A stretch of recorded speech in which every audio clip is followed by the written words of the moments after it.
দীপাকে jail থেকে ছাড়িয়ে আনলো সাক্ষ্যবাবু। হ্যাঁ বন্ধুরা, আমরা এমনটাই দেখতে পাবো অনুরাগের ছোঁয়া ধারাবাহিকের আজকের পর্বে। জেল থেকে বেরোনোর পর সাক্ষ্যবাবু একটা ছোট কানের দুল দীপার হাতে দেয় আর বলে, এটা জয়ী আপনার জন্য পাঠিয়েছেন, তার এই ছোট্ট গিফটগুলো ফিরিয়ে দেবেন না। কান্না করতে থাকে আর ভাবতে থাকে রূপার কথা দীপা, যে ছোট্টবেলাও রূপা আমার সঙ্গে এমনটাই করতো, ঠিক যেন জয়ী আমার রূপা। এরপর সাক্ষ্যবাবুকে দীপা বলে, আমার জন্য সবার মান সম্মান নষ্ট হয়ে গেল, কিন্তু দেখুন আমি কোনো অপরাধ করিনি, তবু আমাকে শাস্তি পেতে হচ্ছে। কেন এমনটা হয় আমার সঙ্গে? তবে আমি সব কিছু প্রমাণ করে দিব। এরপর পুলিশ এসে বলে যায়, আপনি শহরের বাইরে যেতে পারবেন না যতক্ষণ না কেসটা শেষ হচ্ছে। তখন দীপা মনে মনে বলে, আমি নিজেকে নির্দোষ প্রমাণ করেই ছাড়ব, কারণ আমি কোনো অন্যায় করিনি। অন্যদিকে চারু খুব অসুস্থ হয়ে পড়ে আর ঘুমের ঘরে সূর্যকে ডাকতে থাকে। ডাক্তার বলে যায়, উনি যাকে ডাকছেন তাড়াতাড়ি যেন তাকে আনা হয়। তখনই টিভিতে চোখ যায় সোনার, আর সোনা দেখে টিভিতে দেখাচ্ছে যে দীপাকে পুলিশে নিয়ে যাচ্ছে।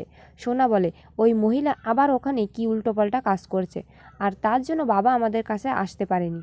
ঠিক তখনই সেখানে হাজির হয় সূর্য, আর সূর্যকে সবটা বলে সোনা, আর বলে, আমি ভেবেছিলাম তুমি এখানে আমাদের দেখতে আসবে না বাবা।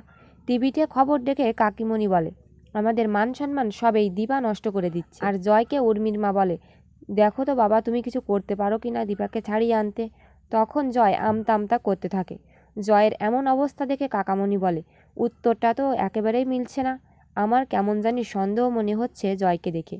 অন্যদিকে হোটেলে যখন দীপা যায়, তখন হোটেলের স্টাফরা সাক্ষ্যবাবু আর সাক্ষ্যবাবুর মা সবাই স্বাগত জানায়, ফুল দিয়ে আর চিঠি দিয়ে স্বাগত জানায় রূপাও।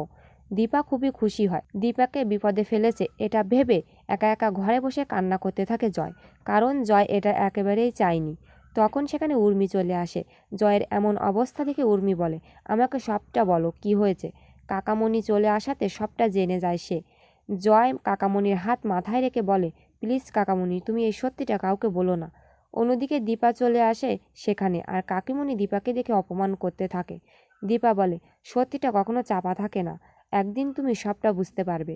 দীপাকে যখন কাকিমণি টিভিতে খবর নিয়ে অপমান করতে থাকে, তখন উর্মি উপযুক্ত জবাব দেয়। তখনই সব সত্যিটা কাকামণি বলে দেবে, কিন্তু হঠাৎ সে থেমে যায়। তো বন্ধুরা, দীপার এমন বিপদ দেখে সব সত্যিটা বলে দেবে কি কাকামণি? কি মনে হয় তোমাদের? কমেন্ট করে জানিয়ে দাও তোমাদের মতামত।